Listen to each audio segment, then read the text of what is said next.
नमस्कार मित्रांनो, स्वागत आहे तुमचं आपल्या टेक्निकल मराठी गुरु या यूट्यूब चॅनलवर. तर मित्रांनो, आज आपण बघणार आहोत की घरबसल्या आपल्या मोबाईलवरून नारी शक्ती दूत या ॲपद्वारे मुख्यमंत्री माझी लाडकी बहीण योजना या योजनेसाठी अर्ज हा कसा करावा, तर त्याची संपूर्ण माहिती ही आपण या व्हिडिओमध्ये आज बघणार आहोत. तर व्हिडिओ शेवटपर्यंत नक्की बघा मित्रांनो, आणि व्हिडिओ आवडल्यास लाईक करा, चॅनलला सबस्क्राईब करा आणि इतरांनासुद्धा शेअर करा.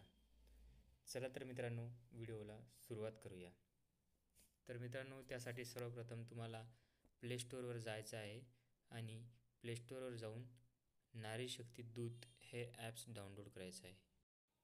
तर आपण प्ले स्टोअरवर आलो आहोत आणि इथे नारी शक्ती दूत असं टाईप केलं तर हा जो लोगो दिसत आहे, तर या लोगोवर क्लिक करायचं आहे आणि इथं ॲप्स डाउनलोड करून हे ओपन करून घ्यायचं आहे मित्रांनो.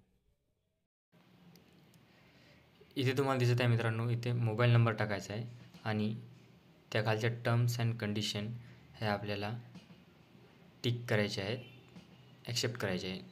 नंतर लॉग इन जो पर्याय दिसत आहे त्या लॉग इन पर्यायावर क्लिक करायचं आहे. त्यानंतर मोबाईल नंबरवर OTP येईल, तो OTP टाकून व्हेरीफायवर क्लिक करायचं आहे. मग तुमची प्रोफाईल ही पूर्णपणे तयार झालेली दिसेल आणि त्यानंतर असा इंटरफेस दिसेल. त्यामध्ये अर्जदार महिलेचे संपूर्ण नाव, ईमेल ID टाकायचा आहे. पुढे जिल्हा, तालुका आणि नारी शक्तीचा प्रकार. जर सामान्य महिला असेल तर ते टाकायचं. बचत गट सदस्य असो, गृहिणी असेल तर ते टाकायचं. ग्रामसेवक असेल तर जो काही महिलेचा प्रकार आहे तो तिथे निवडायचा आहे. त्यानंतर अपडेट करा या पर्यायावर क्लिक करायचं आहे आणि मग नवीन पेज ओपन होईल. इथं स्क्रीनवर दिसणाऱ्या नारी शक्ती दूत या पर्यायावर क्लिक करून नंतर तिथे मग मुख्यमंत्री माझी लाडकी बहीण योजनेवर क्लिक करायचं आहे. त्यानंतर योजनेचा अर्ज हा तिथे ओपन. यामध्ये अर्जदार महिलेचे संपूर्ण नाव, पती किंवा वडिलांचं नाव, ज्यांचं लग्न झाले आहे त्यांचे पतीचे नाव आणि ज्यांचं लग्न झाले नाही अशांनी वडिलांचं नाव हे ते टाकायचं आहे. त्यानंतर जन्मदिनांक टाकायचा आहे. पुढे अर्जदाराचा पत्ता, यात जन्माचं ठिकाण, जिल्हा, तालुका, गाव आणि शहर, ग्रामपंचायत किंवा महापालिकेचं नाव आणि पिनकोड टाकायचा आहे. मग पूर्ण पत्ता आणि मोबाईल नंबर, आधार क्रमांक हा सुद्धा यामध्ये टाकायचा आहे. त्यानंतर शासनाच्या इतर विभागामार्फत राबवण्यात येणाऱ्या आर्थिक योजनांचा लाभ घेता का, या प्रश्नाचं उत्तर द्यायचं आहे. होय किंवा नाही असंही उत्तर द्यायचं आहे. होय असेल तर लाभाची रक्कम तिथं नमूद करायची आहे. पुढे लाभार्थ्याची वैवाहिक स्थिती निवडायची आहे. अर्जदार महिलेने अविवाहित, विवाहित, विधवा, परित्यक्ता, निराधार, घटस्फोटित इत्यादीपैकी योग्य पर्याय हा निवडायचा आहे. त्यानंतर अर्जदाराच्या बँक खात्याचा तपशील टाकायचा आहे. यात बँकेचे नाव, खातेधारकाचे नाव, खाते क्रमांक आणि IFSC कोड टाकायचा आहे. आपला आधार क्रमांक हा बँक खात्याशी जोडलेला असावा असा प्रश्न तिथं असेल. हो किंवा नाही याचे उत्तर निवडायचं आहे. आधार क्रमांक हा बँक खात्याशी लिंक नसेल तर तो लिंक करून घ्यायचा आहे. त्यानंतर इथे दिलेली डॉक्युमेंट्सची सर्व कागदपत्रे आपल्याला अपलोड करायची आहेत.